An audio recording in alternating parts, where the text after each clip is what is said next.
Hello guys, in this video I am going to show you how to turn on a certain function on the Microsoft OneNote application, which will automatically turn on the spell checking function for you while you are typing in your note. But first, I just want to mention, don't forget to subscribe to my channel, because at 10,000 subscribers, I am going to show you my whole YouTube revenue statistics and growth strategy, how to make money online. So let's jump into it. First of all, open the application on your phone. After that, you should click on the profile icon in the upper left corner of the screen. Then tap on Settings, and here click on the Edit and View option.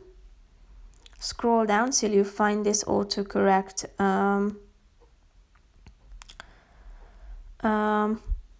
section, and then click on the capitalize the first letter of sentences function by tapping on this button next to it. Thereby you will be able to see that if you go back to your notes, and every time you start a new sentence or you try to type in anything into the new row, then it will start with a capital letter. So that's pretty much it for this video. I hope you found it helpful. If you did, consider subscribing, and see you in the next video. Bye bye.